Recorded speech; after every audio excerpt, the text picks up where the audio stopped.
E aí, galera, tudo bem com vocês, pessoal? Tudo certo por aí? E aí, como é que tá tudo? Hoje estamos testando algumas coisinhas novas aí por aqui, hein? Então eu peço paciência pra vocês vão me falando como é que tá as paradas aí e tal, tá tudo certo? Eu vou ficar olhando pra cá porque é aqui que tá a TV, tá? Mas, então eu vou testar algumas coisas hoje aí. Então se me falam se tá tudo certo, que daí a gente vai trocando ideia. Então vou testar algumas coisas novas hoje.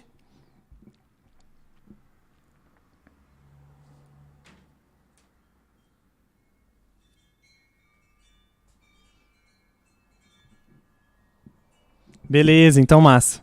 Bom, pessoal, então, muito boa tarde, estudantes de Sociologia. Tudo certo com vocês? Então, beleza. Mais uma live, estamos por aqui. E aí agora, galera, olha que diferente. Eu consegui aprender a mexer em algumas coisas, tá? Então, a transmissão de hoje, a live de hoje, a gente vai ter alguns recursos diferentes que vão aparecer na tela. E aí, de antemão, eu já digo, eu tô com uma latência muito grande entre o que eu falo e o que chega para vocês, tá? Em torno de uns 15 segundos. Então, quando eu fizer alguma pergunta, eu vou ficar meio parado, tipo, sabe aquela galera do jornal, quando fala e fica esperando? Então, e aí, caso aconteça algum outro problema, tipo, a câmera às vezes pode desligar, eu vou ter que ligar, então não saiam daí. Conectado vai ficar. Só que aí eu vou ter que me adaptando, peço paciência para vocês a primeira vez, tá? Então, vamos lá. Bom, então como vocês já viram na descrição do vídeo, hoje a gente vai debater temas que são específicos do terceiro ano, né? Especificamente, né? Terceiro, ou principalmente terceiro ano, que é o tema de desigualdades. E aí, para debater sobre essa temática, eu trouxe 3 autores hoje, que são o Pierre Bourdieu, a Maria Alice Foraque e o Howard Becker. E é através desses 3 autores, então, é que a gente vai fazer a nossa conversa, tá? Então, vamos lá. A primeira coisa que eu quero falar para vocês é o seguinte, olha só que bacana que eu consegui criar aqui. Vai aparecer aqui em cima da minha cabeça 3 faixinhas, certo? 3 faixinhas, né? Pierre Bourdieu de um lado, Howard Becker no meio, Maria Alice Foraque do último, tá? Então essas faixinhas aqui é igual o Átila fez na live dele, não sei quem assistiu. Vai ficar fácil para você encontrar onde começa e termina cada um, tá? Então ela vai ficar sempre aqui em cima essas faixinhas para depois você conseguir fazer, achar mais fácil a parte que você quer estudar melhor, tá? Então agora a gente vai estudar o Pierre Bourdieu, então eu vou tirar os outros 2 e já colocar a fotinha do nosso querido amigo Pierre Bourdieu aí na tela, para aqueles que não conhecem, tá? Então, deixa eu marcar o tempo aqui para tentar marcar esse tempo de 10 minutos, então vamos lá. Bom, o primeiro autor, então, que a gente vai analisar hoje é o Pierre Bourdieu. Eu acho que vocês conhecem o Pierre Bourdieu, ele é um autor bem conhecido da sociologia e é um autor que ele é muito importante para a sociologia francesa, principalmente. É um autor que ele vai ser muito eclético nas suas reflexões, ele vai escrever tem um texto muito bonito dele falando sobre os corpos dos camponeses da cidade onde ele morava, e vai ter também alguns textos que vão falar sobre a televisão, e aí o texto que eu quero trazer para vocês hoje é esse daqui, ó. Esse aqui, A Reprodução. Hoje, então, eu vou trazer algumas reflexões sobre esse lado aqui, né? Eu tô aprendendo ainda, esse lado aqui. Algumas reflexões sobre esse livro. E esse livro, ele vai trazer um apanhado geral, uma análise sobre como que acontece as desigualdades sociais dentro das escolas francesas. Ele vai escrever esse livro em 1970, então obviamente a gente está em 2020, então tem bastante tempo de diferença, mas as análises que eles vão fazer lá são super importantes para a gente fazer alguns tipos de ponderações, de conexões com o que está acontecendo no contexto atual. Então eu vou tirar isso aqui para não atrapalhar mais a gente. E agora a gente começa a conversar. Bom, para falar então desse livro, eu principalmente reli e apresentei todas as reflexões, fiz toda essa fala que eu vou fazer com vocês, pautado no primeiro capítulo, tá? Na primeira parte do texto. Então eu peço que daí, se você tiver aí um caderno, alguma coisa assim, vai anotando, porque a gente vai fazer uma fórmula matemática para entender Bourdieu. Aqui é muito louco, vai dar certo, confia em mim, vamos junto, que juntos a gente vai conseguir entender um pouco desse fenômeno que o Bourdieu chamou de reprodução das desigualdades dentro do sistema educacional francês, tá? Então vamos lá. Eu vou primeiro apresentar cada um dos termos dessa equação, para depois eu mostrar ela aqui embaixo e a gente conversar sobre ela. Então vamos lá. O primeiro termo da equação é o termo hábitos, e aí você vai colocar um H sobre esse termo, tá? O que é o hábitos? Hábitos é um conceito fundamental na teoria do Bourdieu. Ele vai considerar, e aí o hábitos é para explicar o seguinte: o hábitos é um sistema de classificação que todo indivíduo que começa a viver na sociedade adquire através das condições de existência que esse indivíduo possui. Então, eu vou deixar isso mais fácil de entender. O que é um sistema de classificação? É o que eu gosto, o que eu penso, o que eu gosto de onde eu moro, a roupa que eu visto, os móveis que me circundam, se eu gosto de cachorro, se eu gosto de gato, que música que eu gosto de ouvir. Ou seja, Bourdieu vai dizer que nós nascemos numa sociedade sem isso e a gente adquire sistemas de classificação ao longo da nossa trajetória. E esses sistemas de classificação, eles têm uma base nas condições materiais que você vive na sociedade, ou seja, na classe. Então, tratando em termos mais simples, Bourdieu vai dizer que todos nós temos um hábitos, ou seja, um sistema de classificação, que ele é oriundo, ele vem da classe que a gente ocupa. Então, se você é da classe alta, você vai ter um hábitos diferente de quem é da classe baixa. Isso significa, em outros termos, se tem uma galera que gosta de ouvir música clássica, uma outra galera vai gostar de ouvir música MPB. Isso vai variar de acordo, na perspectiva de Bourdieu, do hábitos que ela possui. E o hábitos tem uma outra característica também bem importante. O hábitos é também uma grade de leitura da realidade. Dependendo da maneira, dependendo do hábitos que esse indivíduo tem, é através dele que ele vai enxergar o mundo. Então a grade de leitura, ou seja, o parâmetro que ele vai ter para entender o mundo, pode ser maior, um parâmetro maior, uma grade de leitura maior, ou uma grade de leitura menor. O que vai variar? De onde vai depender isso? Das condições de existência do indivíduo. O indivíduo que nasce numa classe baixa vai ter uma grade de leitura menor, enquanto o indivíduo que nasce numa classe alta, condição de grade de leitura maior. Primeiro, então, hábitos, ok? Eu tenho hábitos, você tem hábitos, todos temos hábitos, que vão variar de acordo com a nossa classe. Segundo termo, capital. E aí você vai colocar um Czinho, tá? CA. O capital, o que é? Todo hábitos, ele vai ser também um conjunto de recursos de poder que você produz ou acumula ao longo da sua trajetória. E aí eu vou citar um exemplo bem mais fácil que vocês vão entender. Imagine que capital são fichas que você possui. Algumas pessoas têm mais fichas do que outra. Pensa num jogo de pôquer. Tem gente que tem mais ficha, por isso ele pode brincar mais, apostar mais, ir em mais jogadas. E outro indivíduo que tem menos vai conseguir ir menos jogadas, vai conseguir fazer menos brincadeira nessa jogada do pôquer. Assim sendo, o que a gente tem como relação, portanto? Que dependendo do hábitos do indivíduo, ele vai ter mais ou menos capital de acordo com a classe que ele ocupa. Beleza? Então, 2 termos. Vamos para o terceiro. O terceiro termo é o sistema de ensino, que você vai colocar SE. O que é o sistema de ensino na teoria do Bourdieu? Sistema de ensino é um espaço institucionalizado específico para produzir e reproduzir um certo hábitos. E esse espaço e esse sistema de ensino, ele tem a característica de ser neutro, entre aspas. Ele tem uma característica de neutralidade, porque ele é rotinizado, ele é padronizado.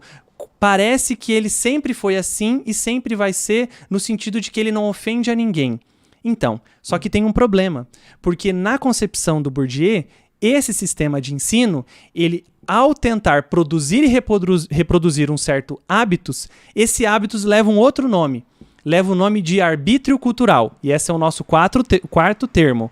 Então você vai colocar arbítrio cultural como AC. Esse arbítrio cultural, o que é? É o hábitos de uma classe dominante. Então agora a gente já tem alguns elementos para conversar. Veja só. Na concepção de Bourdieu, todo sistema de ensino tenta transmitir, produzir, reproduzir o hábitos da classe dominante, portanto o arbítrio cultural, daqueles que estão no topo de uma certa sociedade.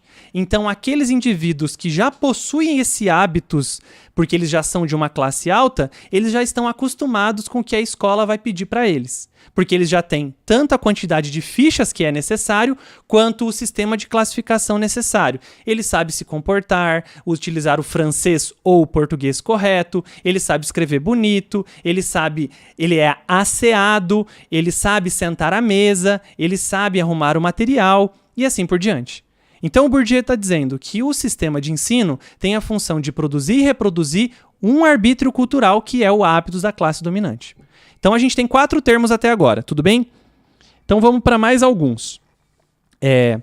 O próximo termo é violência simbólica, então você vai colocar VS, tá? O que seria a violência simbólica?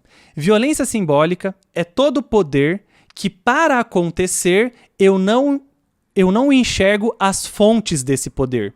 É como se esse poder, para acontecer, ele fosse invisível. Como se, ao eu perceber, eu não consigo perceber que tem um poder, que tem uma coisa acontecendo sobre mim, mas essa coisa determina mais ou menos como eu vou me comportar num determinado lugar. Quer um exemplo bem básico sobre sistema de ensino e essa questão com relação à educação? É a gente sentar enfileiradinho. Sentar enfileirado é um hábitos e é uma violência simbólica porque você nunca passou pela cabeça que você podia sentar em outro lugar ou podia sentar diferente.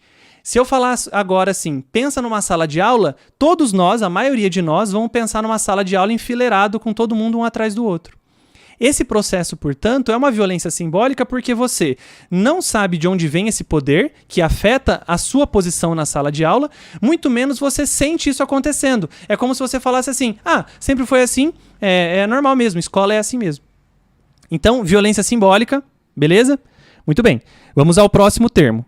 O próximo termo é o seguinte, ação pedagógica. Aí você vai colocar como AP, P de pato. O que é uma ação pedagógica? Ação pedagógica é todo o ato de ensinar. Quando alguém ensina uma coisa para uma outra pessoa, esse processo já é uma ação pedagógica. Só que toda ação pedagógica é violência simbólica. Por quê? Quando você tenta ensinar algo para alguém, você não revela todas as coisas que você deveria revelar daquele ato de ensinar. Aquele ato de ensinar, portanto, ele fica meio como que uma parcela fica apresentada e uma grande parte do processo educativo fica escondido em torno de uma outra coisa que eu vou falar daqui a pouquinho. Então veja, a violência simbólica ela está incorporada na ação pedagógica, que é o próprio ato de ensinar que acontece dentro do sistema de ensino. E esse ato de ensinar, essa ação pedagógica, ela também só vai ocorrer porque tem um outro elemento, que é a chamada autoridade pedagógica. Então você vai colocar assim, AUP. E o que é a autoridade pedagógica? É básico isso, tá? É a legitimidade que alguém tem para ensinar alguma coisa. Nossa, já acabou o tempo, mas eu vou continuar, tá?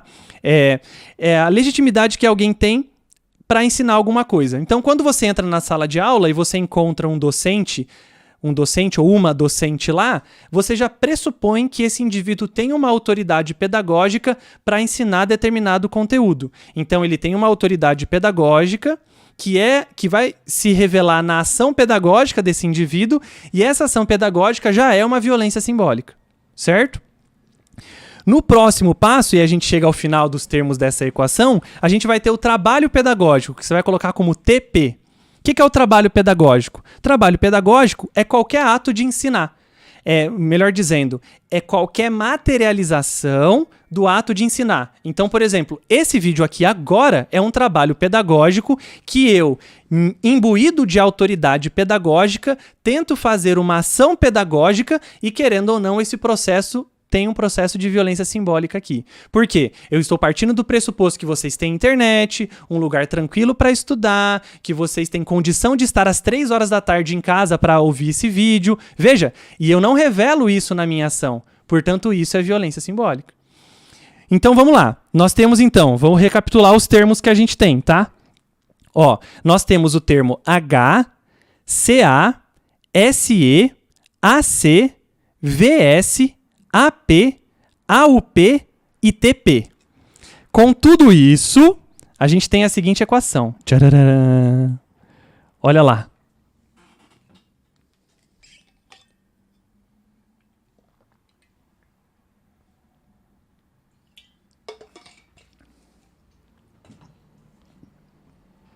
olha só essa equação.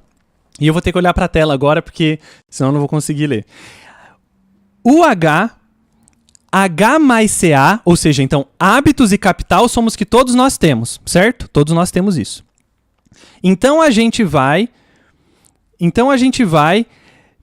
entrar numa escola, SE. E o que essa escola tem? Essa escola tem AP, ação pedagógica. Essa escola tem TP, trabalho pedagógico. E essa escola tem autoridade pedagógica, certo? Só que tudo isso traz entre parênteses porque isso tem que ser multiplicado pela violência simbólica. O sistema de ensino ele tem tudo isso multiplicado pela violência simbólica.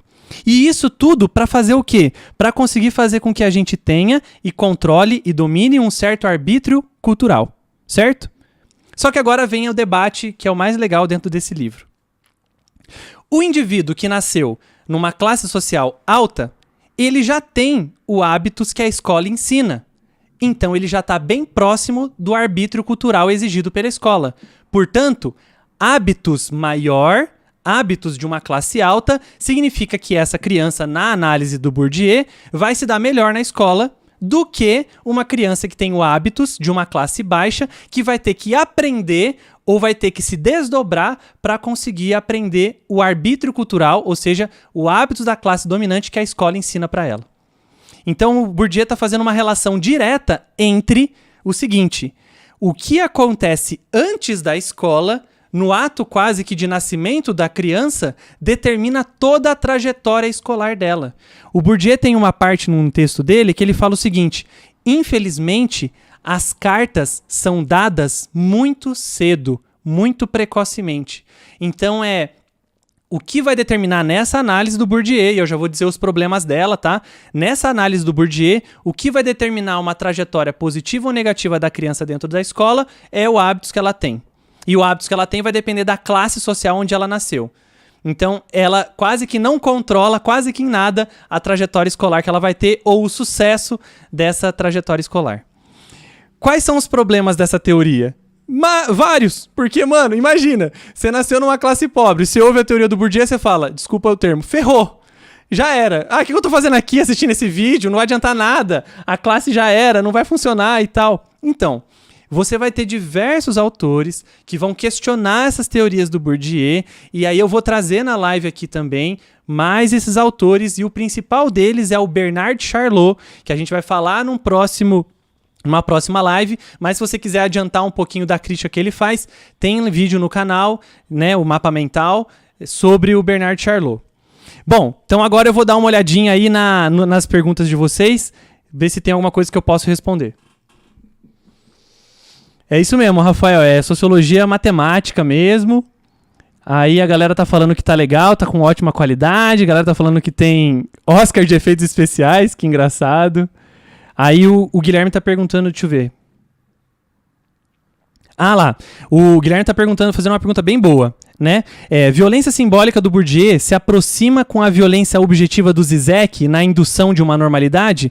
Claro, Guilherme, a gente pode até colocar em um certo pé de igualdade esses dois conceitos. Colocar a ideia de violência objetiva que o Zizek apresenta é muito semelhante à ideia de violência simbólica que o Durkheim, que o Bourdieu nos desdobra, e eu tentei explicar para vocês aqui agora. Então, certíssima essa correlação, tá? É isso mesmo. Isso, Cadmiel. O nome do livro é A Reprodução. Eu tenho um PDF dele aqui, olha, é triste, né? Mas eu tenho. Tá aqui, ó. A Reprodução, elemento... Ah, não vai focar porque o foco não tá automático. É elementos de uma reprodução e blá, blá, blá. Depois eu mando para vocês, tá? Eu vou colocar tudo no link na descrição do vídeo aqui. Beleza? Tranquilo, galera?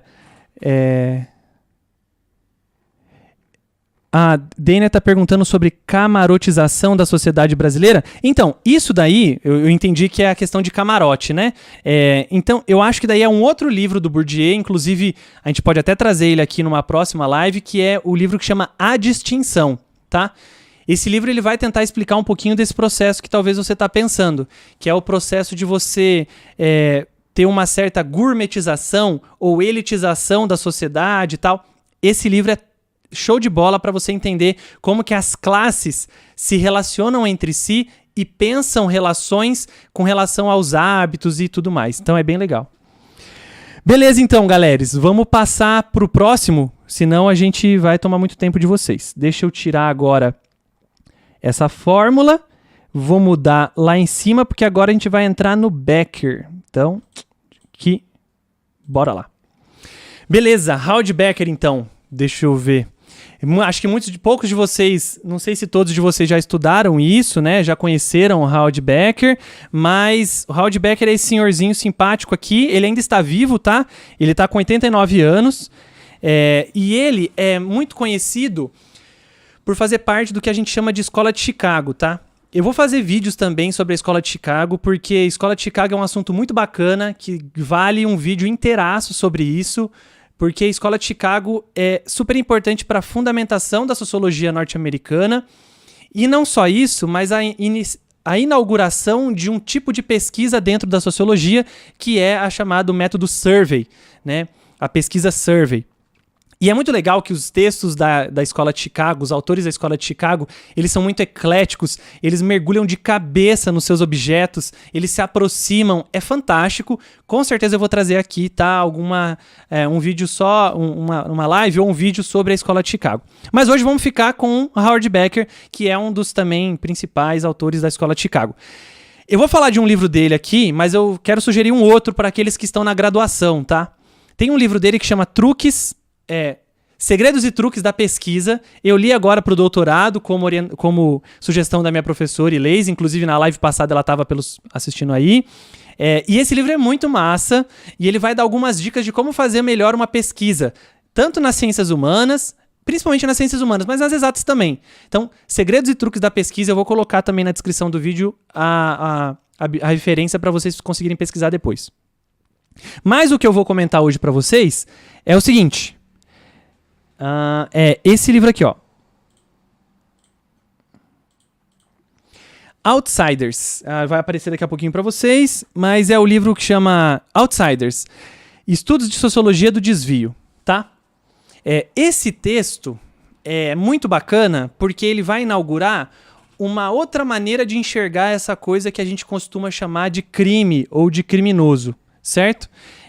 Então, nessa concepção, nesse texto do Becker, a gente vai ter algumas contribuições super importantes para a gente conseguir investigar o processo mais a fundo do que é um criminoso, tá? E aí tem algumas coisas que o Becker já apresenta que é super importante. Antes da gente entrar nos conceitos que eu quero falar, ele apresenta o seguinte nesse livro. Ao invés de utilizar a palavra crime, ele vai utilizar a palavra desvio, tá? Então, ao invés de crime, ele vai utilizar desvio. Ao invés de observar o indivíduo que é criminoso, ele vai tentar pensar na relação social que cria uma regra e que vai determinar que esse indivíduo cometeu um desvio. E ao fazer isso, ele desnaturaliza as regras e vai tentar apresentar o processo de produção social dessas regras. E por último, ele vai entender que ao ser produzidas essas regras, existe uma imposição dessas regras e até a imposição do rótulo de criminoso. Então esses 4 pontos vão perpassar a obra dele. Eu vou falar de um pouco deles daqui a pouquinho, mas eu só quis falar um pouquinho disso antes para vocês entenderem como que esse processo acontece. Então eu vou tirar agora da tela aqui e colocar o seguinte conceito. O conceito que a gente vai debater primeiro é o conceito de regra, certo? Para a gente entender o que ele está falando sobre a questão do desvio do rótulo. Vamos lá. O que seria a regra para o Becker? Ele vai discutir no texto dele que regra nada mais é do que uma regra criada por um grupo, certo? Como a ideia própria diz. Mas eu acho que o principal nessa ideia do Becker é mostrar que essa regra ela foi construída por o grupo. Então essa regra ela não existia naturalmente, essa regra pode inclusive variar de grupo para grupo, e essa regra, portanto, se ela pode variar de grupo para grupo, podem ter regras que definem certo num determinado grupo e existe um outro certo num outro grupo. Então o Becker vai dizer que, como depende do grupo para criar a regra pode ter variação de grupo para grupo, então pode ter variação de certo e errado de grupo para grupo. Então ele está pensando o seguinte, para nós analisarmos o desvio, primeiro a gente tem que analisar quem construiu essa regra e em que grupo essa regra tem validade. Do contrário, você pode cometer algum erro na análise desse processo de desviante, de criminoso, de transgressor. Tá? Então, primeiro ponto, regra, deixa eu ver aqui, desse lado, né? Desse lado aqui. Regra, o primeiro ponto, então, é que a regra é criada por um grupo, e ao ser criada por um grupo, essa regra pode variar. Ok. Aí vamos para o outro elemento, que é o desvio. Quando uma regra é criada por um grupo, automaticamente você cria a possibilidade de quebrar essa regra. Olha só que interessante. Quando você diz para alguém que, por exemplo, não pode colocar o dedo na tomada, você também criou a possibilidade dessa pessoa colocar o dedo na tomada. Porque até então, colocar ou não colocar o dedo na tomada não era uma regra fundamental para essa sociedade. Uma vez que essa sociedade, esse grupo de pessoas, determina que colocar o dedo, não colocar o dedo na tomada é uma regra essencial para o estabelecimento desse grupo, você já cria o outro lado dessa regra, que são pessoas que não vão cumprir essa regra. A grande graça da análise do Becker é de que ele joga com a possibilidade da transgressão na criação da regra. Quando a regra é criada, você automaticamente cria o transgressor. Por mais força que esse grupo faça para conseguir impor todas as regras que esse grupo precisa ter, é impossível que todos vão seguir a regra. Vai existir sempre o processo de transgressão. Aê! Voltei. Não saiam daí. Essa câmera aqui, eu comprei um negócio aqui pra carregar ela, tipo, pra não precisar usar bateria, mas ela desliga depois de um tempo, ó. Deu meia hora, ela desligou, danada. Desculpa, galera, então vamos voltar. Tava aqui na ideia do desvio. Então, automaticamente, quando você cria uma regra, essa regra cria o transgressor. Automaticamente. Porque por mais que você faça força, inclusive força física, para que todos sigam essa regra, isso não vai acontecer.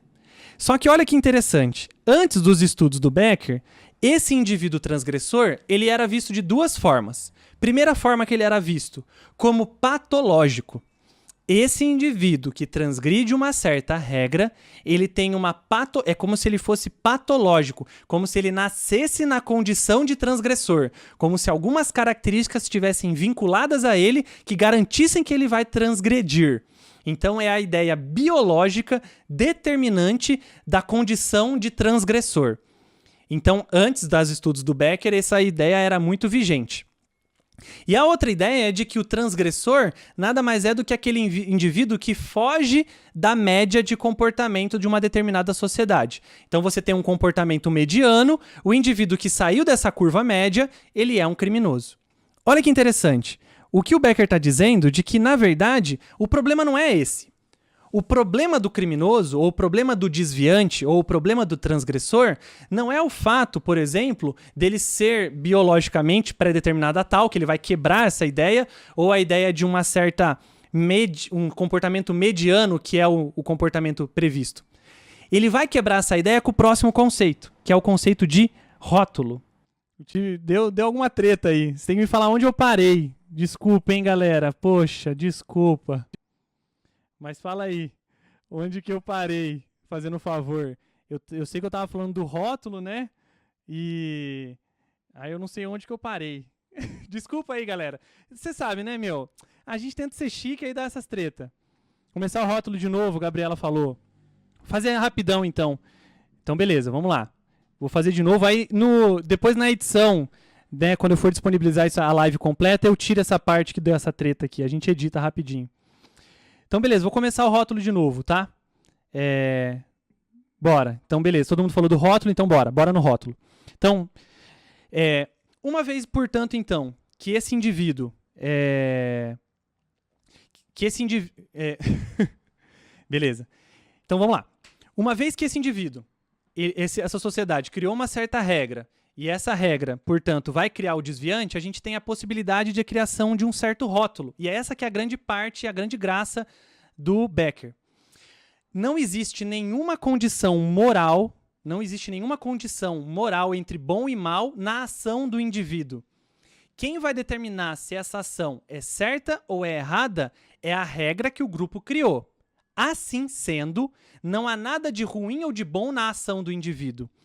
O que existe, portanto, é uma consequência da aplicação de uma regra de um determinado grupo sobre esse indivíduo. E a aplicação dessa regra leva o nome de rótulo. Rotular é a consequência da aplicação de uma regra no comportamento de um indivíduo que pode ser um comportamento desviante ou um comportamento aceitável. O fato de você fazer algo não é algo bom ou mal in natura, na sua essência, vamos dizer assim. Isso vai depender do grupo que você participa. Pode ser que num determinado grupo, enfiar o dedão no nariz pode ser algo inconcebível. Pode ser um comportamento mega desviante e transgressor. Só que pode ser que num outro grupo não. Pode ser que num outro grupo esse comportamento de enfiar o dedo no nariz não é tão complicado assim. Então não existe algo de ruim ou de bom dentro desse processo nas ações dos indivíduos. O que vai depender vai ser a consequência da aplicação dessas regras. E isso é chamado de rótulo. E veja só, esse rótulo vai ser favorável ou desfavorável dependendo a quem ele ofende e com qual profundidade de afetação. Vamos dizer o seguinte, vai depender de quem o seu comportamento ofende para a galera que foi ofendida pelo seu comportamento dizer se ele é transgressor ou não. Vou dar um exemplo bem básico. Na ideia do Becker, por exemplo, o indivíduo que bebe e dirige é diferente do indivíduo que mata alguém, não é? Se você um dia chegar numa rodinha de amigos seus e falar assim, nossa, ontem eu enchi a cara e peguei o carro. Pode ser que o seu grupo fale assim, de boa, só mais um dia. Mas é bem diferente o fato de você chegar num grupinho, por exemplo, um dia e falar assim, matei alguém. A reação dos indivíduos que estão em volta de você vai ser bem diferente, óbvio, dependendo do grupo que você participa. Mas esse é o ponto mais legal do Becker. Veja, toda regra, seja ela, vamos lá, a regra de dirigir e não beber é uma regra, certo? E a regra de matar também é uma regra. Você vai ter as duas são regras. Agora, por que quando o indivíduo bebe e dirige, ele não é visto como criminoso ou desviante, mas quando o indivíduo na sua rodinha de amigos fala que matou alguém, ele vai ser tido como desviante ou criminoso? O que o Becker está tentando mostrar para nós?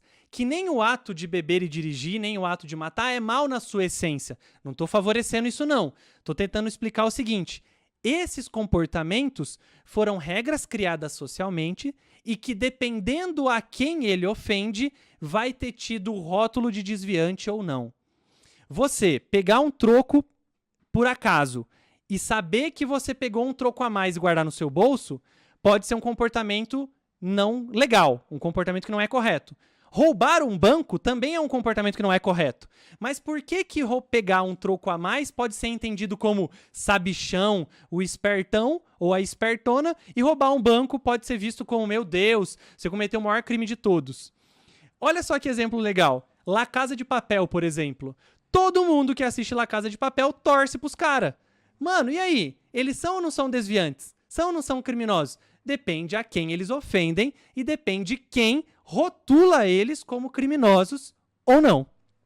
Então a ideia do Becker, e é isso que eu quero trazer para vocês, é de que o processo de desigualdade na sociedade, ele também vai depender de quem comete um determinado tipo de desvio. E aí tem um vídeo da Gabriela Prioli falando sobre... como é que é? O vídeo fala sobre o sistema carcerário e tal. E aí ela cita um exemplo do seguinte... Como é complicado a questão no Brasil, por exemplo, da apreensão de traficantes. De que ela vai dizer, por exemplo, aí ela cita, eu vou depois colocar o link do vídeo na descrição, o vídeo dela na descrição desse vídeo aqui. Ela vai citar, por exemplo, se ela for pega com tantas gramas de maconha no bairro dos Jardins, ela vai ser tida como usuária. Só que a mesma quantidade de maconha num bairro mais periférico de São Paulo, sendo carregado e portado por um homem de um outro tom de pele, pode ser tido como criminoso e traficante. Esses elementos começam a aparecer dentro da teoria do Howard Becker. Não é ele que inaugura isso, tá? Mas dentro da sociologia, nesse livro Outsiders, esses elementos começam a aparecer e começam a mostrar como que o processo de rotulação pode ser interessante e pode ser mais problematizador do que simplesmente dizer, o indivíduo nasceu assim. Bom, é isso. Depois de todos esses acidentes aí pelo meio do caminho. Deixa eu dar uma olhada em algumas perguntas aqui de vocês.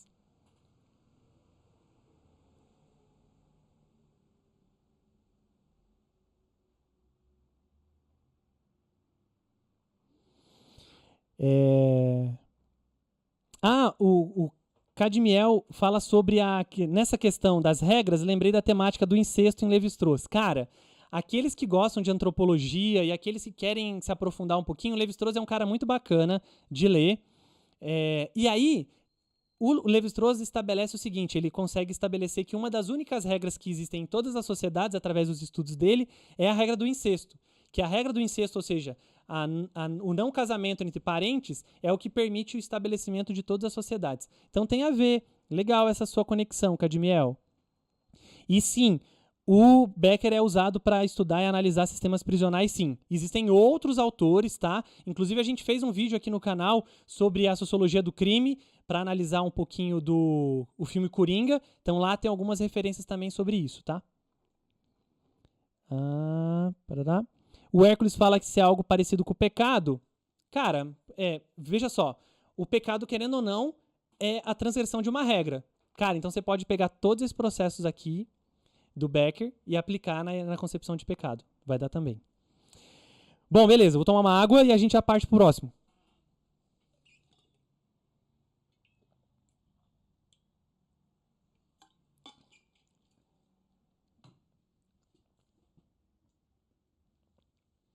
Então vamos lá, vou tirar aqui e colocar a nossa queridíssima Maria Alice Forac. Muito bem.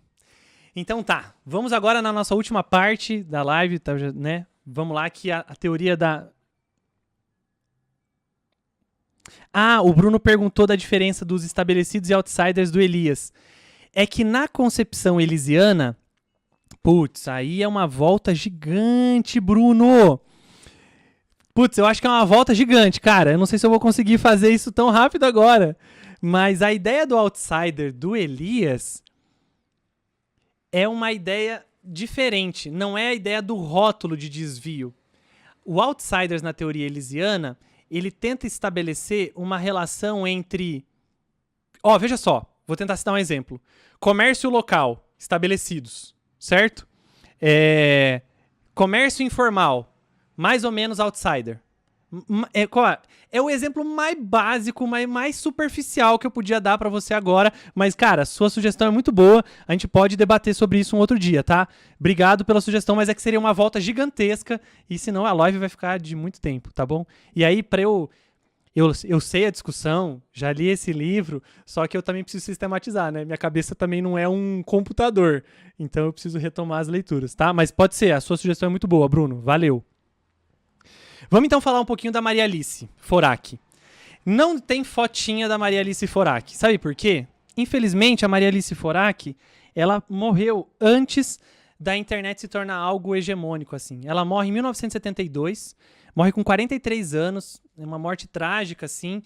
E ela foi uma socióloga que teve como orientador só o Florestan Fernandes. Aqueles que estudam sociologia brasileira devem conhecer um pouquinho esse autor. E, cara, Florestan Fernandes é fantástico, assim. E ele orientou ela. Eu acho que tinha uma foto, eu tentei encontrar uma foto, mas a única foto que eu peguei foi uma foto bem preto e branco, que eu nem sabia quem era ela. Então eu decidi não colocar ela aqui, tá? Bom, quem que foi Maria Alice Forac? Ela foi uma das primeiras sociólogas brasileiras, vamos dizer assim, a que fundamenta a sociologia da juventude no Brasil. E o livro que eu vou trazer para vocês é esse aqui, ó. Esse aqui. O Estudante e a Transformação da Sociedade Brasileira, de 1965. Galera, esse livro é muito legal, esse livro é muito interessante. Eu tive a oportunidade de ler ele na minha dissertação de mestrado, e eu vou trazer algumas ideias aqui desse livro para tentar deixar um pouquinho mais claro essa reflexão que ela faz dentro desse livro que é super, super bacana. Então, vamos lá. Eu acho que eu vou deixar o nome do livro. Não, eu vou tirar o nome do livro. Então, beleza. O que a Maria Alice Forac apresenta? Apresenta o seguinte. Jovem não é uma categoria fácil de definir. Definir jovem é necessário um processo de investigação sociológica daquela sociedade que a gente está analisando para identificar o que é jovem. Porque se a gente, por exemplo, definir que jovem é jogar videogame, uma pessoa de 60 anos que joga videogame é jovem? Não sei. Se esse for o critério da sociedade, seria, mas não sei. Se eu considerar que jovem é uma pessoa que gosta de K-pop, por exemplo, é jovem? Não sei. Se for isso que a gente vai determinar como jovem, se essa sociedade determina, beleza. Mas a gente precisa investigar qual é o processo de constituição da juventude na sociedade que a gente está analisando. Nesse sentido, portanto, ela vai considerar que, primeiro, acima de tudo, para a gente entender o que é jovem no Brasil, a gente deve fazer um processo de investigação sobre essa juventude como um processo social. Dito isso, colocando a categoria jovem não como algo fixo, mas como algo processual, ela diz o seguinte: existe uma condição na vida do jovem que vai marcar muito a trajetória de vida dele, que é a condição de estudante. Nem todos os jovens conseguem alcançar a condição de estudante, porque a condição de estudante é uma condição muito particular na vida da juventude brasileira. E ela vai dizer que ser jovem estudante é algo muito complicado na realidade brasileira. Por quê? Aí vamos lá. Para que um jovem se transforme em estudante, ele deve ter condições de manutenção garantidas. Isso significa dizer que esse indivíduo jovem, para se tornar estudante, ele vai ter que ter moradia, alimentação, transporte, vestuário, material e assim por diante. Ele vai ter que se manter socialmente de alguma forma. Para aquele indivíduo se tornar um estudante, então para aquele jovem se tornar um estudante, ele tem que ter condição de manutenção garantida. E existem dois caminhos para isso acontecer. Ou ele é mantido pela família, ou ele trabalha. Vamos pegar primeiro o exemplo de que o jovem estudante é mantido pela família. O jovem estudante que é mantido pela família, ele tem a condição de manutenção garantida por ela, certo? Então, o pai, a mãe, o tio, a avó desse jovem trabalha para que ele consiga estudar, ou ela consiga estudar, e frequente um determinado ambiente estudantil, certo? Só que essa condição de ser mantido pela família vai criar nesse jovem estudante agora relações de dependência com essa família. Esse jovem, por exemplo, não vai poder ir para todas as festas que ele quer ir, esse jovem não vai poder participar de todos os eventos acadêmicos que ele gostaria de participar, ele vai ter que frequentar ou vai ter que deixar de frequentar alguns encontros escolares porque a família não tem condição de mantê-lo lá. Essa relação de dependência que o jovem estudante que é mantido pela família vai ter, vai variar também de acordo com a classe dessa família. A relação de dependência do jovem estudante mantido pela família depende também da situação de classe dessa família. Um jovem estudante de uma classe alta vai poder ter uma relação de dependência muito variada muito diferente daqueles alunos que são mantidos por famílias de classe média. Um jovem estudante de uma classe média tem relação de dependência diferente do estudante de uma classe alta, do jovem estudante de uma classe alta. Certo? É legal dizer porque eu vivi isso, por exemplo. Como eu disse para vocês no último vídeo, né? Tenho que falar o meu lugar de fala, sou de classe média, e eu tive condições de manutenção garantidas pelo meu pai, que é só o meu pai que trabalha fora de casa, minha mãe trabalha dentro de casa, né? Dona de casa, faz um dos trabalhos mais cansativos e não remunerados no Brasil, né? Mas minha mãe trabalha em casa e meu pai trabalha fora. E eles conseguiram garantir minha manutenção, então eu não precisei trabalhar para garantir minha sobrevivência ao longo de toda a minha trajetória. Inclusive na graduação, eu peguei um estágio porque eu queria comprar uns penduricalhos para mim. E eu já vou entrar nesse elemento.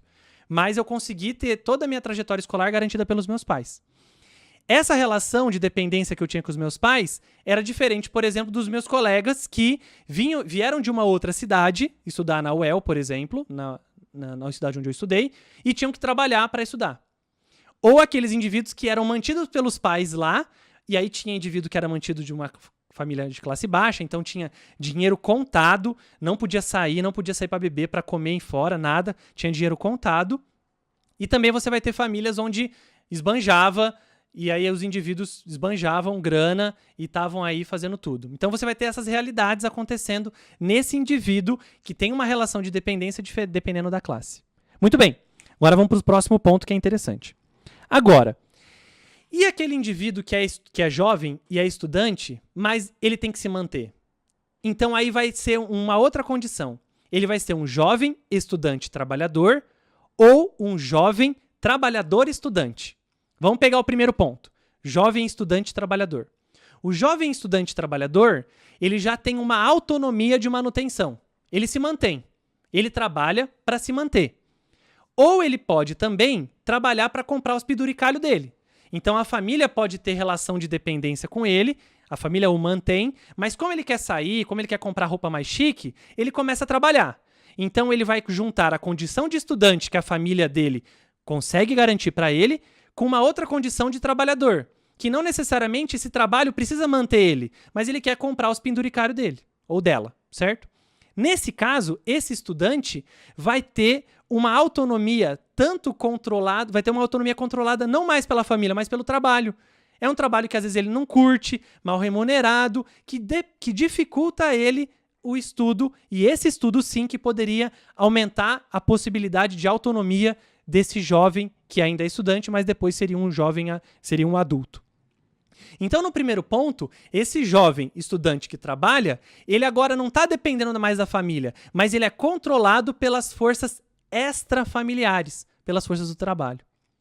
Isso vai ficar pior ainda no cenário do jovem trabalhador que estuda, porque o estudo na vida desse outro indivíduo é um acidente.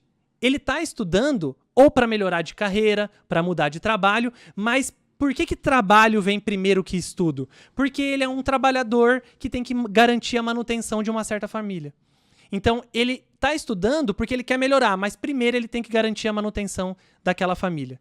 Então, o estudo para ele se torna um a mais. E esse a mais sempre vai ser difícil, vai depender de tempo, vai depender de muita dedicação e que nesse cenário pode ser que ele desista no meio do caminho. Então, olha só o que eu preparei aqui para ficar mais claro.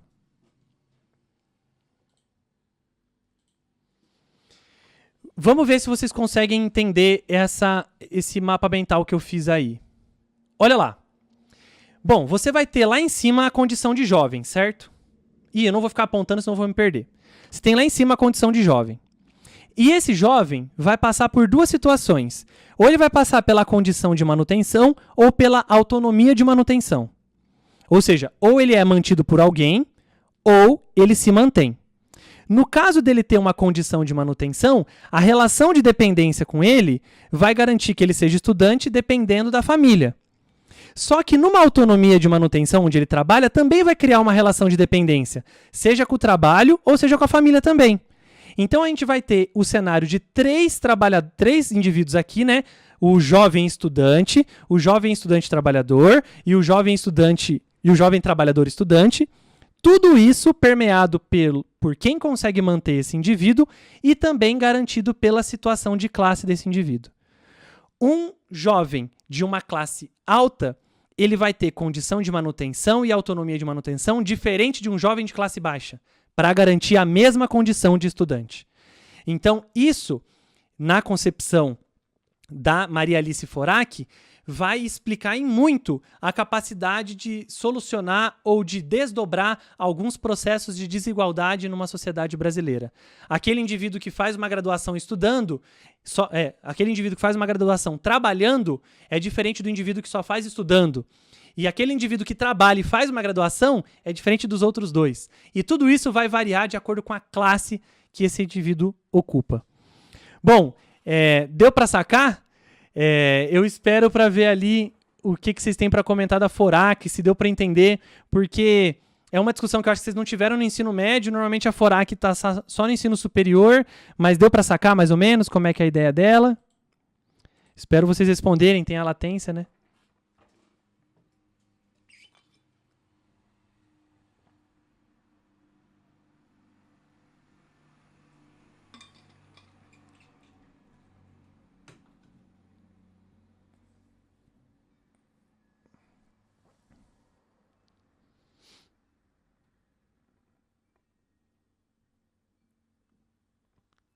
Beleza? Tá todo mundo aí? Bom, ninguém perguntou nada, então eu vou continuar, então. Não, na verdade a gente já terminou, né? Bom, galera, então é isso. A ideia para hoje, então... Ah lá. O Bruno comentou ali, ó. Com a aplicação do ensino superior nas últimas décadas, tivemos vários trabalhadores e estudantes ingressando nas universidades. Exatamente. E aí, Bruno, a grande questão é: como que eu lido com esse estudante, com esse trabalhador estudante? Será? Porque, veja só, vou fazer uma voltinha meio rápida, mas vai dar bom. Durante muito tempo, a educação no Brasil, a educação pública brasileira, ela foi selecionada e direcionada só para uma elite. Era só uma elite que fazia parte. Pensa na ideia de tutor. Você tinha alguém que vinha na sua casa te ensinar. Então, veja, quando você começa a massificar e permitir com que todo mundo participe da escola, o que começa a acontecer?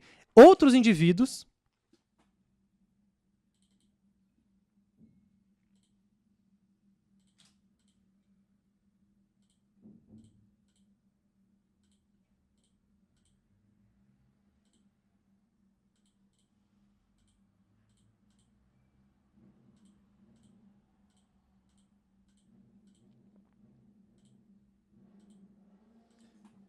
Tá sem o vídeo, já vou voltar, peraí.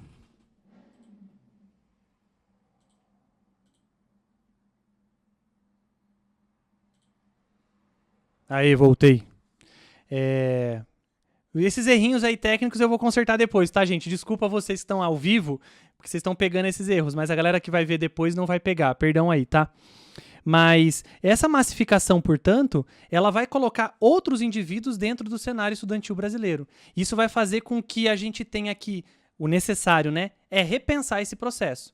Agora eu vou colocar mais um elemento interessante dentro da nossa conversa. Como é que funcionaria o EAD agora? Veja, quando a gente considera as atividades à distância como substitutivas das atividades presenciais, eu tenho que levar em consideração esses elementos.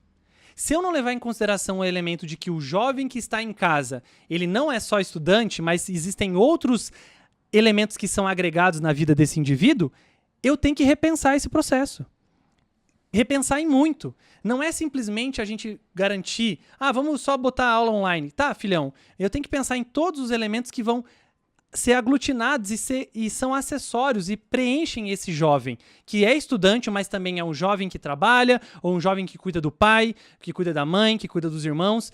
Esse detalhe deve ser pensado em consideração. Do contrário, a gente estaria fazendo uma educação que reproduziria a desigualdade e não transformaria a sociedade. Tem perguntas ali. Olha, Bruno, depois eu te pergunto, eu estou utilizando o... Aí, de novo, sem som? Cortou, né? Mas eu acho que o áudio tá rolando. Eu uso o aplicativo que chama OBS, é gratuito, depois tem vídeo na internet para você estudar e tal, ele. E vamos lá, Cadmiel. Claro que a gente pode utilizar essa discussão no ensino médio. Eu tento pensar nisso quando eu preparo as aulas. De que o aluno que está ali na minha frente é muito louco. Eu vou falar isso agora, mas meus alunos já sabem. Às vezes eu estou lecionando e tem aluno dormindo na minha sala. De verdade, os alunos sabem, eu não os acordo. Eu não sei o que esse indivíduo fez à noite. Ele pode ter ido pra farra, bebido um monte e ter ficado jogando videogame? Pode. Mas e se esse indivíduo ficou cuidando, trabalhando, ficou cuidando da casa, a mãe tá doente, sei lá, não sei. Eu tenho que identificar esse indivíduo,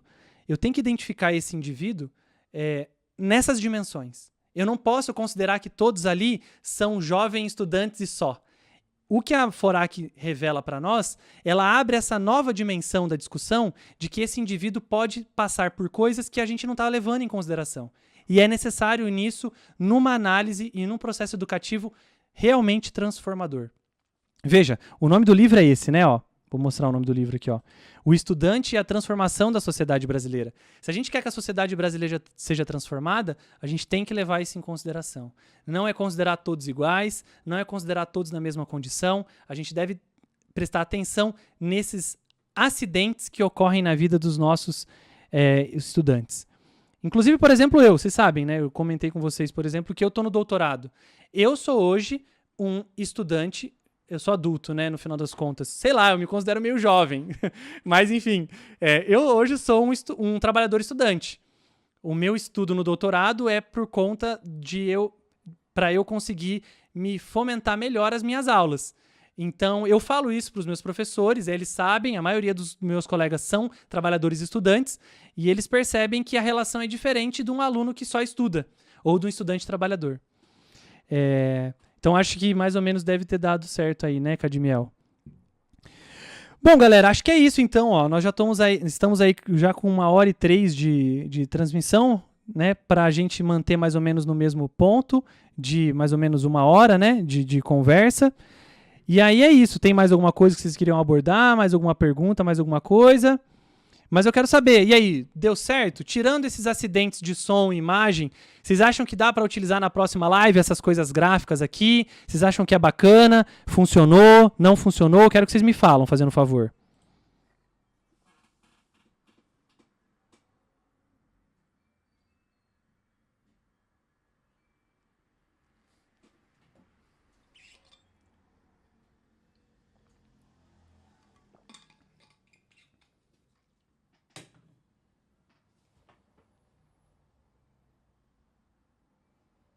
Beleza, a galera falando que tá massa.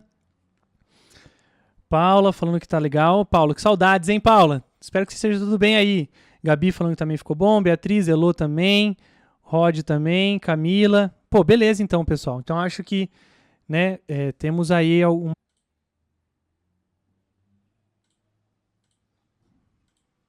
Aí, acho que agora voltou. Desculpa aí, galera. Caiu minha internet aqui, agora voltou. Perdão. Então tá, todo mundo falando aí que foi legal, beleza. Massa. Agora que eu vi a Letícia ali, Letícia, oi. Então, legal. E, cara, sim, Harley Paulo, né, falando das cotas. Com certeza, meu querido. Com certeza as cotas, elas podem ser pensadas como um processo de... Na verdade, as cotas, elas podem ir além. Elas possibilitam aquele jovem em ser estudante. Nem passava pela cabeça dele ser estudante. Lembra do... vamos pegar agora a ideia do Bourdieu, né? Pegar a ideia do Bourdieu. O hábitos, às vezes, de um jovem que necessita da cota, nem passaria pelo hábito da família dele frequentar uma aula de ensino superior. Veja, você vai ter, por exemplo, alguns alunos que ninguém na família dele tem ensino superior. Então, ele nunca passa pela cabeça nisso, sabe? Então, a cota pode ser um processo onde ela dá a possibilidade desse jovem sonhar com novas trajetórias, inclusive a trajetória de ser estudante. Então, tá super legal. Muito boa essa ideia, Harley Paulo. Galera, então, beleza? Eu dei uma queda, um pessoal saiu, aí acho que agora o pessoal tá voltando, mas acho que a gente pode encerrar por aqui, né? Bom, na nossa próxima transmissão, então, semana que vem, tá? Eu vou abordar temáticas do 4º ano. Então, são temáticas que envolvem relações de governo, Estado, política e poder. Vou selecionar alguns autores e alguns conceitos para a gente debater. E vou, de novo, tentar utilizar essa plataforma aqui. Desculpa aí pelos transtornos, né? Foge um pouco do meu controle. Vou aprendendo, tá? Com o passar do tempo, mas acho que isso tudo facilita a nossa interação e a nossa aprendizagem. Beleza, então, pessoal? Então eu agradeço porque vocês ficaram até aí, por paciência de me ouvir de novo mais uma semana, né? E pela paciência pelos deslizes tecnológicos aí, tá bom?